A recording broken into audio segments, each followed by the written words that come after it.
Hi everybody, welcome to Regeneration, a place where midlife meets renewal. And today I'm going to talk to you about a mix of psychology, philosophy, and game theory to encourage you to try a tabletop role-playing game even if you're in midlife or later and have never tried one before.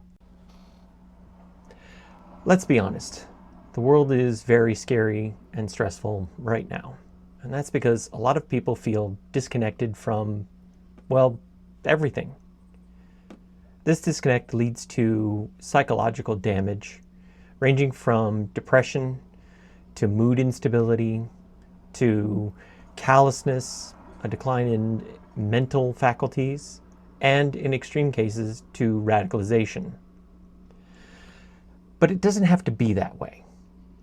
A meta-analysis of TTRPG players found that there was increased cognition, especially in executive functions, the part that allows you to sort good information from bad information and make rational decisions.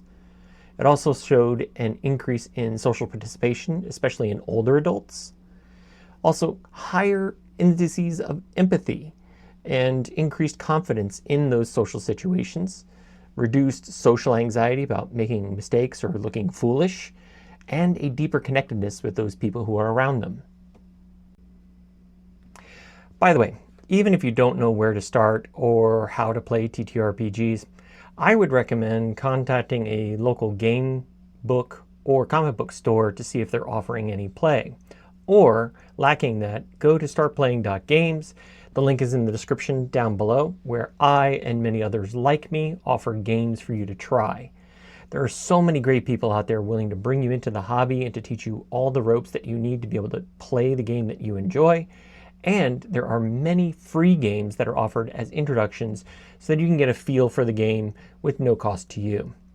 By the way, I'm not sponsored at all by startplaying.games. I just really like the people and I believe in the mission of the company.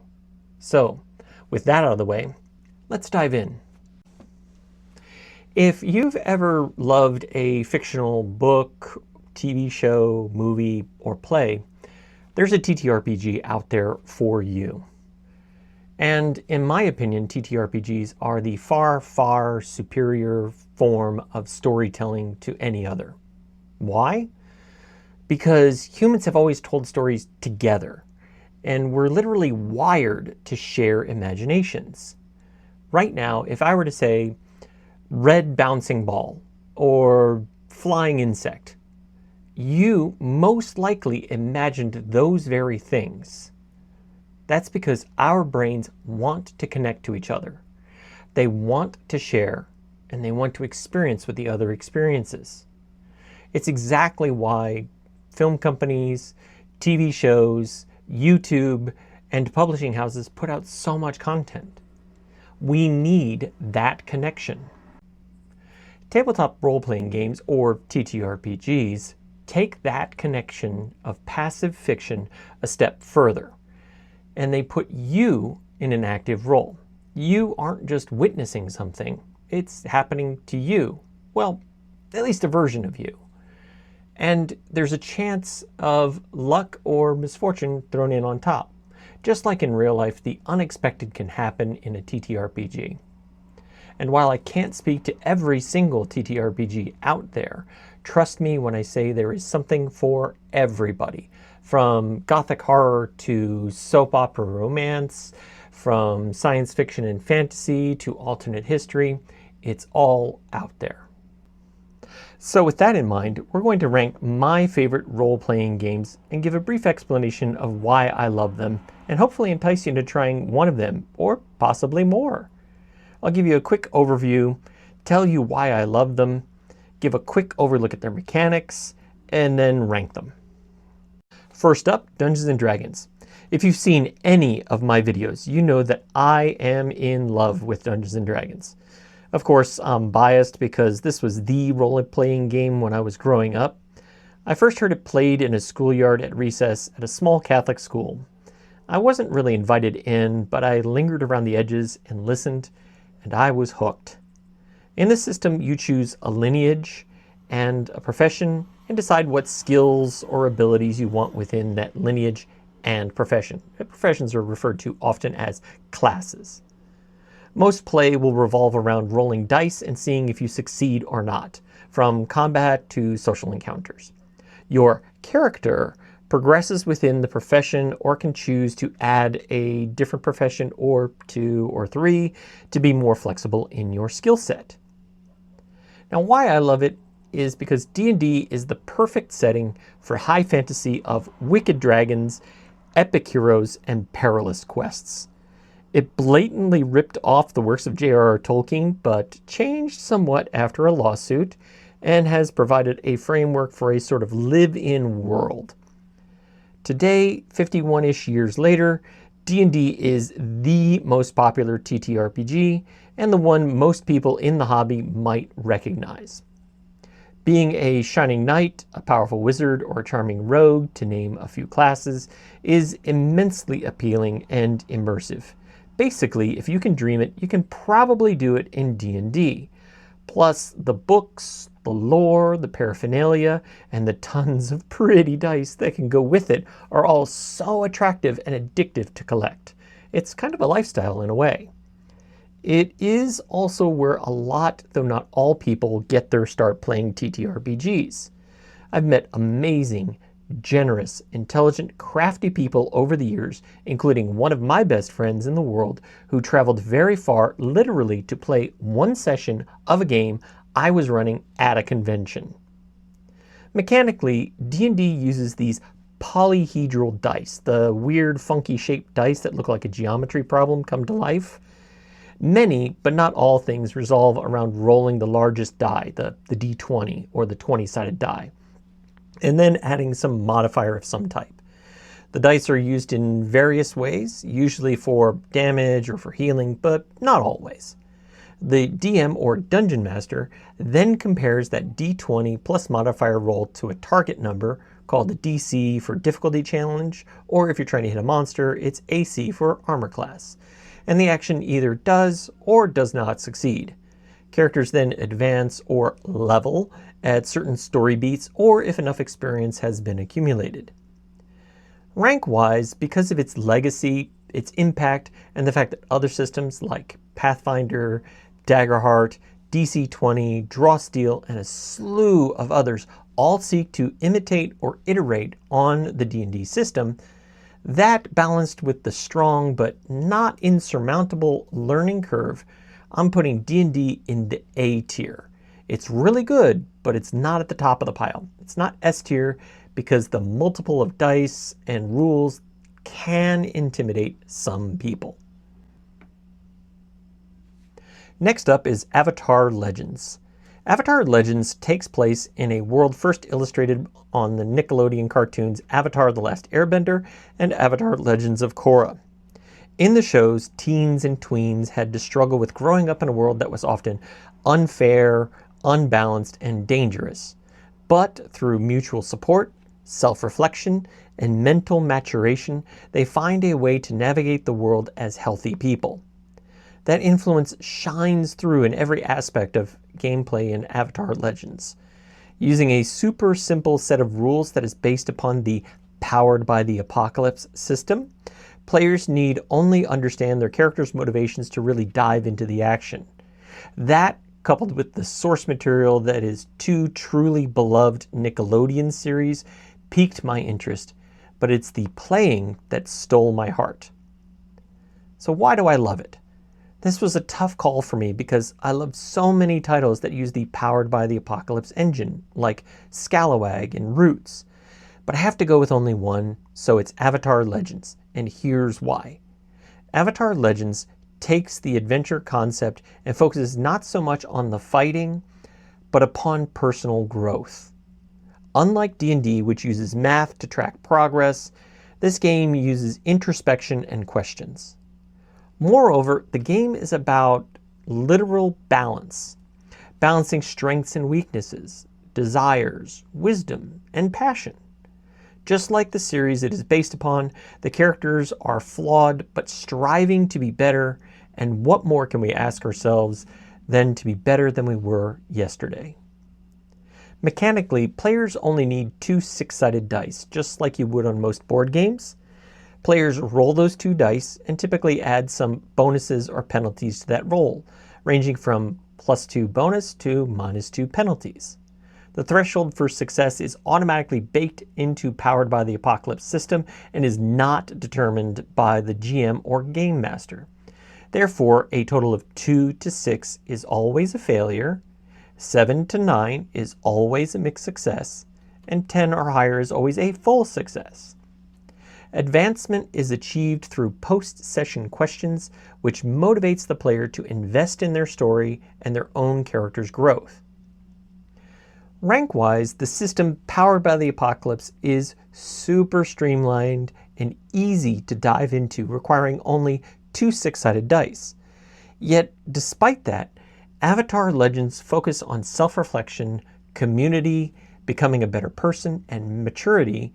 I absolutely have to place it in the S tier.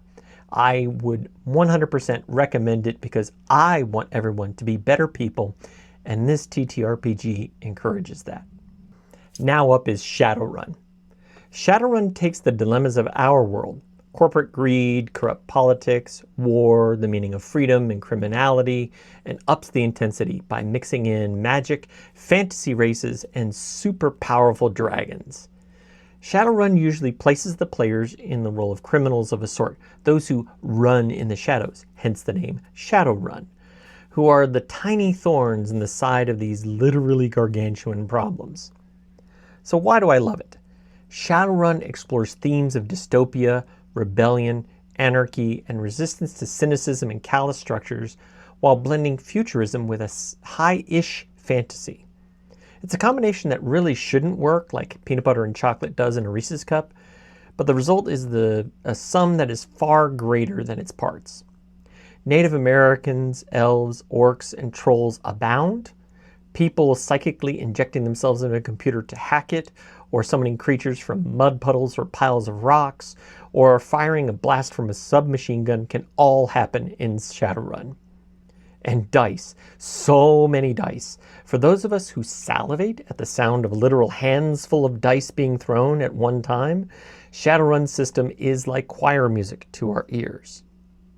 Mechanically, each player's character has skills or attributes that are assigned a number.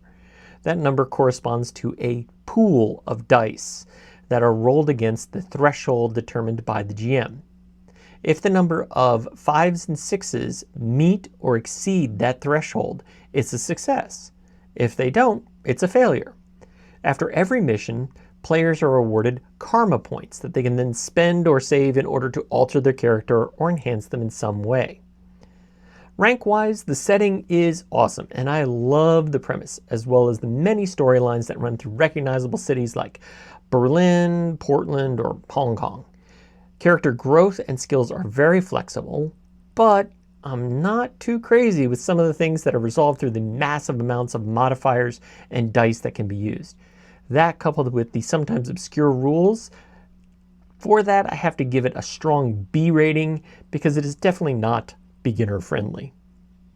Finally, MechWarrior Destiny. Now, I'm going to catch some flack here, so please be gentle when you unload in the comments below, but at least hear me out. The collapse of a massive empire is a great breeding ground for adventure and, in the case of MechWarrior, massive robot fights. MechWarrior's original setting, Battletech, like D&D, started off as a ripoff of someone else's intellectual property, and after lengthy wrangling in courts, what emerged is a kind of medieval Dark Ages set hundreds of years in the future. In MechWarrior Destiny, your characters are pilots of mechs, those giant robots I was just mentioning, and you slug it out for glory, honor, or maybe just another payday. MechWarrior Destiny is actually the latest iteration of the RPG element of what is essentially a war game simulation. Now, why I love it. Empires feel inevitable and invincible right up to the moment that they are suddenly not.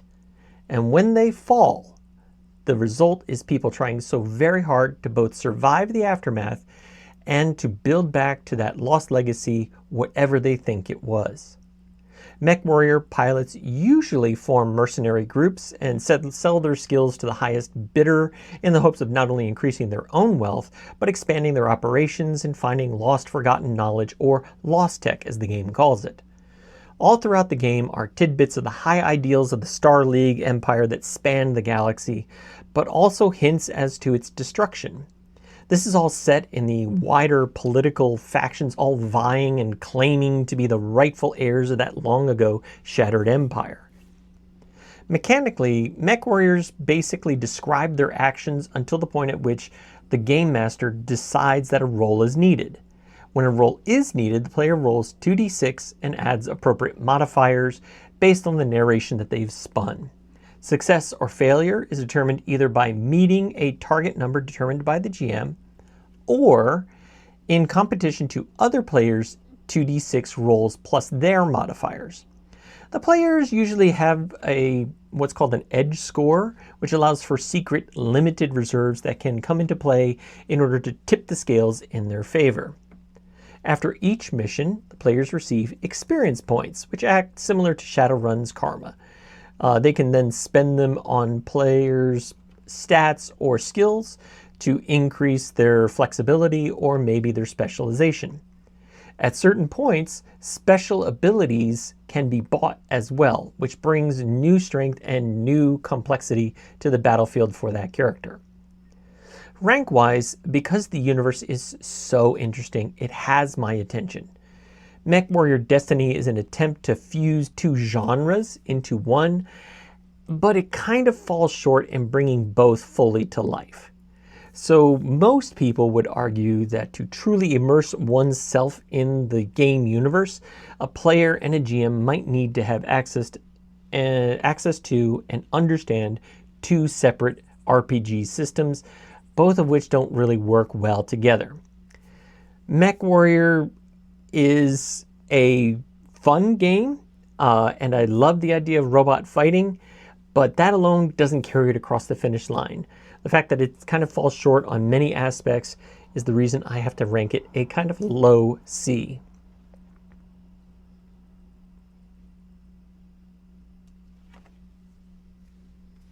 So there you have it. 4 of my favorite TTRPGs, as well as why I love them, all neatly ranked and rated. All offer us a chance to see the world differently and to safely and without danger explore the themes of humanity: aspiration, self-improvement, freedom, free will, and grappling with the past. But that's just my opinion. What do you think? As always, let me know in the comments down below. Don't forget to hit that like and subscribe button, and as always, keep on regenerating.